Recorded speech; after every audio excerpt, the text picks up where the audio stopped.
மற்ற ரிஷிகளும் மகான்கள் கேட்டால் கர்ண பரமாத்மா சொல்கிறார், நாஹம் வசமி வைகுண்டே, நான் வைகுண்டத்தில் வசிப்பது இல்லை. எங்கே தான் சுவாமி இருப்பீங்க? நயோதிகள் கிருதகர், எங்கே என்னை பற்றி பாடுகிறார்களோ, என்னை பற்றி தேடுகிறார்களோ, என்னை பற்றி பஜனை செய்கிறார்களோ, என்னை பற்றி நாமஸ்மரணம் செய்கிறார்களோ, அவனுடைய ஹிருதயத்தில் நான் இருக்கிறேன்னு சொல்கிறார்.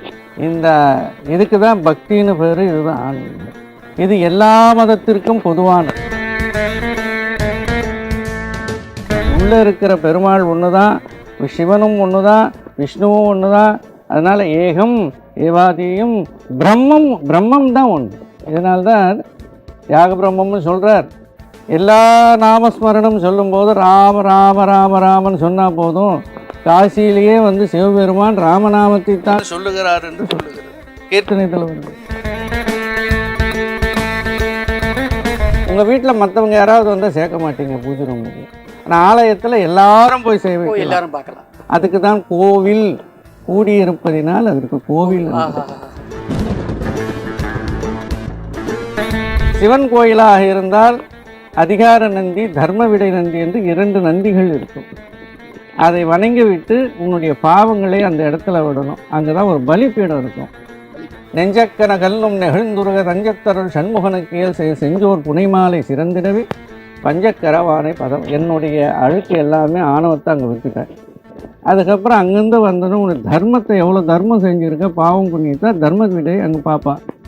அதுக்கப்புறம் அதுக்கிட்ட விடை பெற்றுக்கொண்டு அங்கே போனோன்னே அங்கே ஒரு நந்தி இருக்கும். அவருக்கு அதிகார நந்தின்னு பேர். அவர் வழிவிட்டால் தான் சாமியை பார்க்க முடியும். நந்தி மறைந்து கொண்டு இருப்பதினாலே அந்த இடத்துல சாமி தரிசனமாகலை. அந்த காலத்தில் உள்ளே போக முடியாது, தாழ்வானவர்கள் உள்ளே போக முடியாது. அதனால் அவர் அங்கே பதிகம் பாடுறார். உடனே என்ன ஆகுது? இதை வந்து நம்முடைய ஹரிதாஸ்கிரி சுவாமிகள் கூட இதை பாடி நந்தீஷ சம்மேளனம் பாடி காலகால் அம்சதா வம்சதயாலம் காருண்ய சாகரம் ஆனந்தலோலம் தரகடக தனஜொலித ஜனஜொலித ஜாலம் தாத்தீத்தோம் நம் இச்சாதிதாலம் சம்போ மகாதேவ சங்கீர்ண பாலம் தேவகண பூதகண ஏட்சகண பிருங்கம் தேவகி வரபால கரிசால சிங்கம் நந்தீஷராஜம் பஜே மித்ருபாலம் பாடி. இது நந்தீஷ சம்மேளனத்தில் வரக்கூடிய ஒரு செய்யுள். இதனுடைய அர்த்தம் என்னன்னா, நந்தி விலகுன்னு சொல்றார். நந்தி அப்படியே நிற்கிறார். என்னுடைய அடியார் பக்தன் வந்திருக்கான், என்னை பார்க்கணும்னு சொல்கிறான், நீ விலகிறியா, நான் வரட்டமான்னு.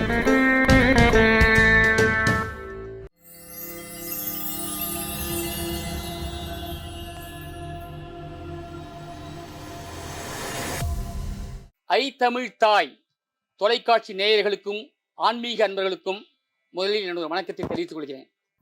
நாங்கள்லாம் ஐ தமிழ் தாய் எங்கள் குரூப்பில் நாங்கள் எல்லாரும் வந்துட்டுருக்கோம்.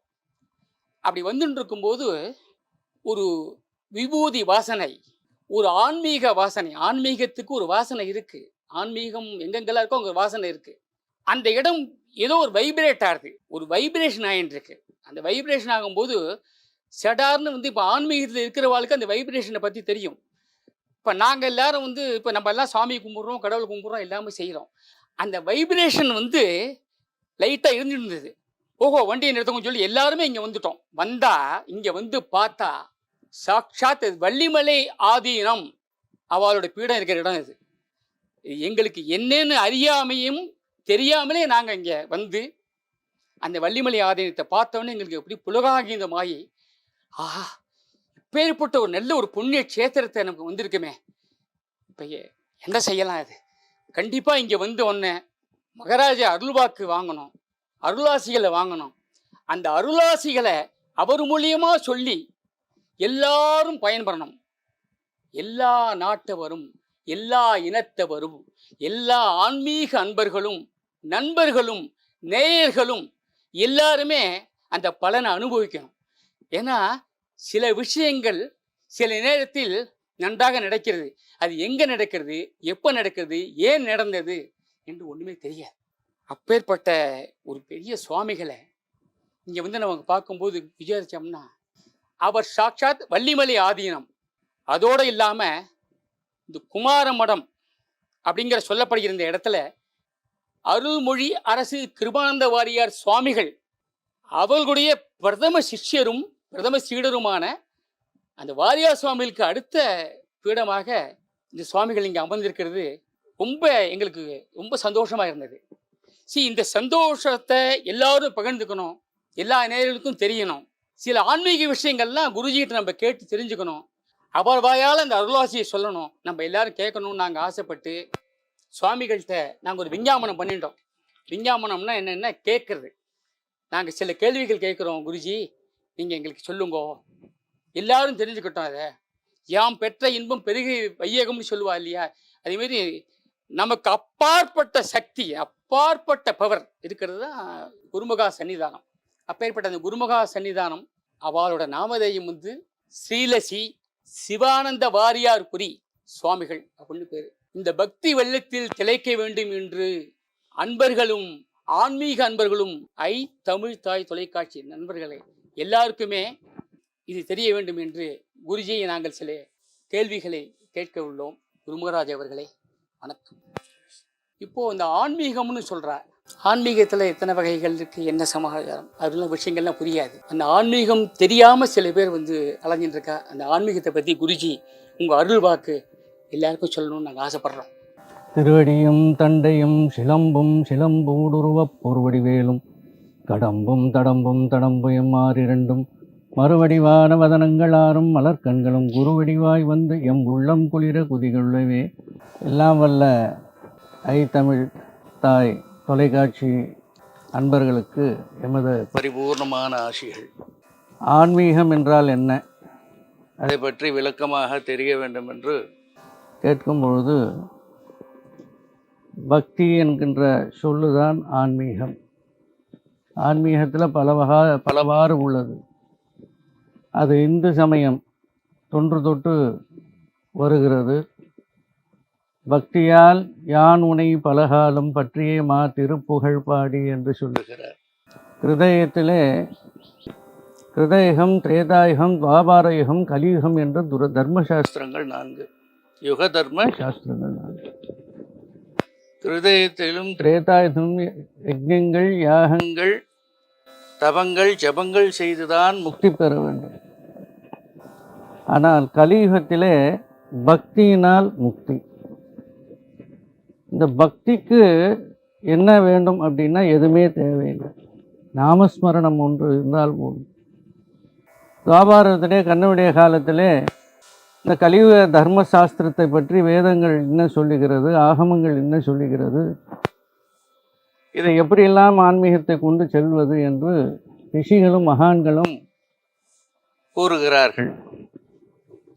இந்த ரிஷிகளும் மகான்களும் கேட்டால் கர்ண பரமாத்மா சொல்லுவார், நாஹம் வசமி வைகுண்டே, நான் வைகுண்டத்தில் வசிப்பது இல்லை. எங்கே தான் சுவாமி இருப்பீங்க? நயோதிகள் கிரகம். எங்கே என்னை பற்றி பாடுகிறார்களோ, என்னை பற்றி தேடுகிறார்களோ, என்னை பற்றி பஜனை செய்கிறார்களோ, என்னை பற்றி நாமஸ்மரணம் செய்கிறார்களோ அவனுடைய ஹிருதயத்தில் நான் இருக்கிறேன்னு சொல்கிறார். இதுக்கு தான் பக்தின்னு பேர். இதுதான் ஆன்மீகம். இது எல்லா மதத்திற்கும் பொதுவானது, எல்லா மதத்துக்கும் பொதுவானது. இதற்கு ஒரு குரு என்று தேவை. என்னன்னா மற்ற மதங்கள் பற்றி நம்ம சொல்ல முடியாது, மற்ற இடங்களுக்கெல்லாம் சொல்ல முடியாது. ஏன்னா நீங்கள் கேட்ட கேள்வி ஆன்மீகம். இந்துக்களுக்கு ஆன்மீகம் பலவாறு உள்ளது, பல பிரிவாக உள்ளது. அது எதனால்னு ஒரு வார்த்தை கேட்டிருக்கீங்க. பலவாக உள்ளது என்பதற்கு காரணம் என்னென்றால் நடுவில் பிரிஞ்சது தான் இதெல்லாம். ஏகம், ஏவாதீதியம், அத்விதீயம், பிரம்மம். நீங்கள் சிவன் கோயிலுக்கு சென்றாலும் சரி, வைணவ கோயிலுக்கு சென்றாலும் சரி, இந்த ஒரு விரலை காட்டி துவாரபாலகர்கள் இருப்பார்கள். மற்றவர்கள் என்ன சொல்கிறாலும் ஏகம் ஏவாதியம், உள்ளே இருக்கிற பெருமாள் ஒன்று தான், சிவனும் ஒன்று தான், விஷ்ணுவும் ஒன்று தான். அதனால் ஏகம் ஏவாதியம் பிரம்மம் தான் ஒன்று. இதனால்தான் தியாக பிரம்மம்னு சொல்கிறார். எல்லா நாமஸ்மரணம் சொல்லும்போது ராம ராம ராம ராமன் சொன்னால் போதும், காசியிலேயே சிவபெருமான் ராமநாமத்தை தான் சொல்லுகிறார் என்று சொல்லுகிறது. கீர்த்தனைத்தில் வருது. அன்னமாச்சாரியார் பிரம்மம் ஒக்கட்டே பர பிரம்மம் ஒக்கட்டேன்னு பாடியிருக்கார். இதை விட நம்ம திருப்புகழில் நிறைய இருக்கு.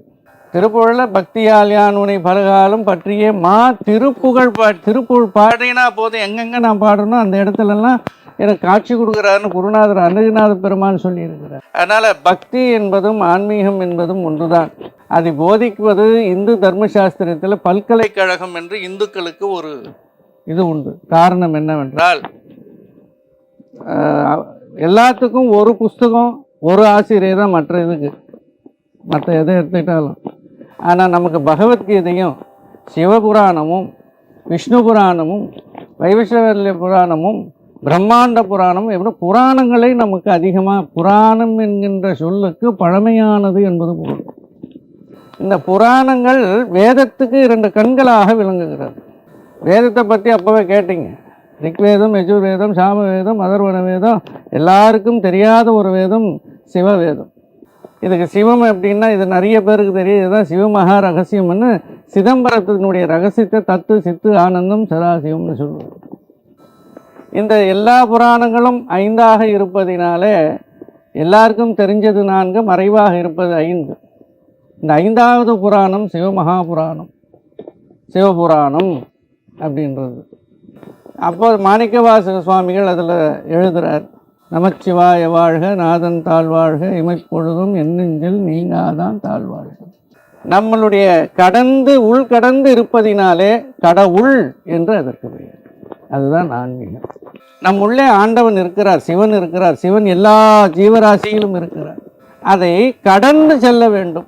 எதை கடந்து செல்ல வேண்டும்? மத மாய கண்மங்களை கடந்து நாம் உள்ளே சென்றால் ஆண்டவனை பார்க்கலாம். அதுக்கு உள் அப்படின்னு பேர். எது போல ஓமானம் வாரியா சுவாமிகள் என் குருநாதன் நிறைய கட்டையை கடைந்தால் கனல் வரும், பாலை கடந்தால் நெய் வரும். பாலை எப்படி கடைஞ்சா நெய் வரும்? பாலுக்குள்ளே நெய் மறைந்து இருக்கிறது, அதை கடைவதனாலே வருகிறது. அதுபோல ஆன்மீகத்தில் எல்லாமும் உள்ளே அடங்கி உள்ளது. அந்த ஆன்மீகத்தில் உள்ளே இருப்பதை நாம் படித்து தெரிந்து கொள்ளலாம், பழகி தெரிந்து கொள்ளலாம், பேச்சு தெரிந்து கொள்ளலாம், பாராயணங்கள் செய்து தெரிந்து கொள்ளலாம், உணர்வித்தல், ஓதுவித்தல், இதிலெல்லாம் நாம் ஆண்டவனை தெரிந்து கொள்ளலாம். இதுதான் ஆன்மீகம். இப்போது நேயர்களே, நம்ம குருஜி அருள்வாக்க நீங்கள் எல்லாம் கேட்டிருப்பீங்க. இந்த ஆன்மீகம்னா என்ன அப்படிங்கிறதுக்கு இவ்வளவு தத்துவங்கள், இவ்வளவு விஷயங்கள் இருக்குது. இவ்வளவு தத்துவங்கள் நம்ம தெரியாமையே ஆன்மீகம் சொல்கிறோமே தவிர, அந்த குரு வாயால் திருவருளால் அந்த அருள்மொழி அரசு அவளால் நமக்கு ஒரு பெரிய பாக்கியம் கிடைச்சிருக்கு. எல்லாம் நீங்கள் எல்லாம் தெரிஞ்சுட்டுப்பீங்கன்னு நினைக்கிறேன். குருஜி, இப்போ அடுத்த கேள்விக்கு போகலாம். இப்போ திருக்கோவில்கள் வழிபாட்டு முறைன்னு சொல்கிறா, கோவில்கள் வழிபாடு அப்படி சொல்கிறா. அன்றாட பூஜை முறை, கோயில் வழிபாட்டு முறை. அன்றாட பூஜை முறை அவள் பூஜை பண்ணுறது, கோயில் வழிபாட்டு முறை நம்ம பண்ணுறது. அன்றாட பூஜை முறை வீட்லேயும் பண்ணுறோம். இப்போ என்ன இதுக்கு வித்தியாசங்கள், இதோட தாற்பயங்கள், இதோட விஷயங்கள் என்னன்னு கொஞ்சம். ஆலயம் என்பது உலகம் என்பது பொருள். இப்போ ஒரு ஊரில் இருந்துக்கிறோம், ஆலயத்தில் நம்ம போய் சென்று பார்க்கிறோம் ஆண்டவனை என்றால் ஜாதி மதம் எதுவுமே இல்லை. வீடு என்பது உன்னுடைய வம்சத்தார் வழிபடுவது. வீடு வேறு, ஆலயம் வேறு. வீடு என்பது என்னன்னா பையன் பசங்க தாத்தா அவங்க தாத்தா அப்படி பழகி அவங்க தீட்சை வாங்கி குருமுறைகள் அவங்களுடைய மந்திரங்கள் வாங்கி ஜபம் செய்து தவம் செய்து பெறுவது. இதில் ஆலயம் என்பது என்னன்னா ஊரில் பலவிதமான மக்கள்கள் இருப்பார்கள், மத போதர்கள் இருப்பார்கள், பல இப்போ சொல்கிறது ஜாதி, அப்போ ஜாதி கிடையாது, பல ஜாதிகள் உள்ளன. இவர் அனைவரும் பணக்காரனும் ஏழையும் சென்று பார்ப்பது தான் ஆலயம். அது நாங்கள் பணக்காரனும் கிடையாது, ஏழையும் கிடையாது, நடுத்தரமும் கிடையாது, ஆண்டவனுக்கு சமம். அப்பயே நான் சொன்னேன், ஏகம் ஏவாதீதியம் பிரம்மம், ஆண்டவன் ஒருவன் தான். உங்கள் வீட்டில் மற்றவங்க யாராவது வந்தால் சேர்க்க மாட்டீங்க பூஜை ரூமுக்கு. ஆனால் ஆலயத்தில் எல்லாரும் போய் சேவை, எல்லாரும் பார்க்கலாம். அதுக்கு தான் கோவில், கூடியிருப்பதினால் அதற்கு கோவில். ஆலயம் என்று ஆலயம் தொழுவது சாலவும் நன்று என்று சொல்லுகிறார்கள் பெரியவர்கள். ஆலயத்தில் முதல் நாம் செல்கிறோம், கால் அலம்புகிறோம். அலம்பிவிட்டு சிவன் கோயிலாக இருந்தால் அங்கே இருக்கக்கூடிய சூரியனை நாம் முதலில் நமஸ்காரம் செய்ய வேண்டும், வணங்க வேண்டும். ஆலயத்தை ஒரு சுற்றி வர வேண்டும். சிவன் கோயிலாக இருந்தால் அதிகார நந்தி, தர்ம விடை நந்தி என்று 2 நந்திகள் இருக்கும். அதை வணங்கிவிட்டு உன்னுடைய பாவங்களை அந்த இடத்துல விடணும். அங்கே தான் ஒரு பலிப்பீடம் இருக்கும். நெஞ்சக்கன கல்லும் நெகிழ்ந்துருக தஞ்சத்தருள் சண்முகனுக்கேல் செஞ்சோர் புனைமாலை சிறந்திடவே பஞ்சக்கரவானை பதம். என்னுடைய அழுக்கு எல்லாமே ஆணவத்தை அங்கே விட்டுட்டேன். அதுக்கப்புறம் அங்கேருந்து வந்ததும் உனக்கு தர்மத்தை எவ்வளோ தர்மம் செஞ்சுருக்க, பாவம் புண்ணியத்தை தர்ம விடை அங்கே பார்ப்பான். அதுக்கப்புறம் அதுக்கிட்ட விடை பெற்றுக்கொண்டு அங்கே போகிறோம். போனோன்னே அங்கே ஒரு நந்தி இருக்கும், அவருக்கு அதிகார நந்தின்னு பேர். அவர் வழிவிட்டால் தான் சாமியை பார்க்க முடியும். திருப்புங்கனூர்னு ஒரு ஊர். அந்த ஊரில் நந்தனார்னு போனார். திருப்புங்கனூரில் நந்தனார் எல்லாரையும், சேரியில் இருக்கக்கூடிய எல்லாரையும் அழைச்சிட்டு சுவாமி தரிசனத்துக்கு போனால் நந்தி மறைஞ்சிருக்குது. நந்தி மறைந்து கொண்டு இருப்பதினாலே அந்த இடத்துல சாமி தரிசனமாகலை. அந்த காலத்தில் உள்ளே போக முடியாது, தாழ்வானவர்கள் உள்ளே போக முடியாது. அதனால் அவர் அங்கே பதிகம் பாடுறார். உடனே என்ன ஆகுது, இதை வந்து நம்முடைய ஹரிதாஸ்கிரி சுவாமிகள் கூட இதை பாடி நந்தீஷ சம்மேளனம் பாடி கால கால் அம்சதா வம்சிதயாலம் காருண்ய சாகரம் ஆனந்தலோலம் தரகடக தனஜொலித ஜனஜொலித ஜாலம் தாத்தீத்தோம் நம் இச்சாதிதாலம் சம்போ மகாதேவ சங்கீனபாலம் தேவகண பூதகண ஏட்சகண பிருங்கம் தேவகி வரபால கரிசால சிங்கம் நந்தீஷராஜம் பஜே மித்ருபாலம் பாடி. இது நந்தீஷ சம்மேளனத்தில் வரக்கூடிய ஒரு செய்யும். இதனுடைய அர்த்தம் என்னன்னா, நந்தி விலகுன்னு சொல்றார். நந்தி அப்படியே நிற்கிறார். என்னுடைய அடியார் பக்தன் வந்திருக்கான், என்னை பார்க்கணும்னு சொல்கிறான், நீ விலகுறியா நான் வரட்டுமான்ற. நந்தி விலகி இருக்கும். திருப்பொங்கனூரில் போய் பார்த்தீங்கன்னா நந்தி விலகி இருக்கும். நீங்கள் நேராக சாமி பார்க்கலாம், மற்ற இடத்துல பார்க்க முடியும். இன்றைக்கும் அதே வழி பார்க்கலாம். அப்புறம் சிதம்பரத்தில் வந்து ஒளியாக ஐக்கியமானதாக வரலாறு.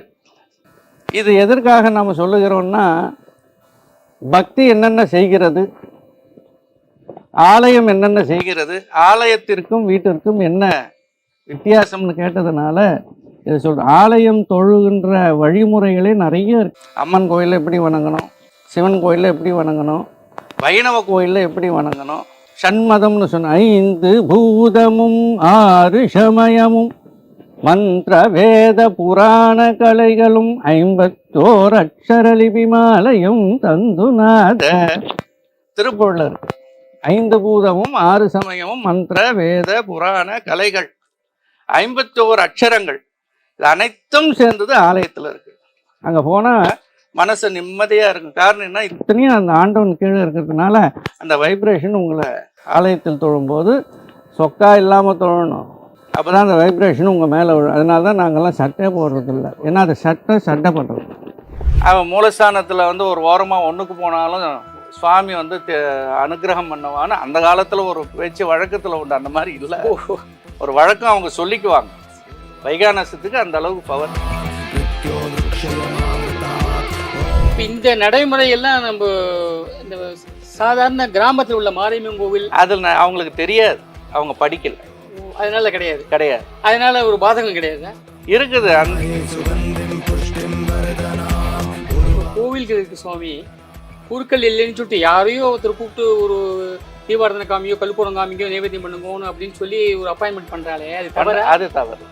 அந்த ஊருக்கும் தவறு, அந்த ஆலயத்துக்கும் தவறு. அந்த விபூதி அவங்க கையிலேருந்து வாங்கி நம்ம வச்சுக்கினா நமக்கு பாவம். முதல்ல அனுஷ்டானம் இல்லாமல் அவன் மந்திர சுத்தி செய்யாமல் மந்திரத்தில் எதுவும் செய்யாமல் அவன் விபூதி கொடுத்தான்னா அதை வாங்கி வைக்கிறது நமக்கு பாவம்.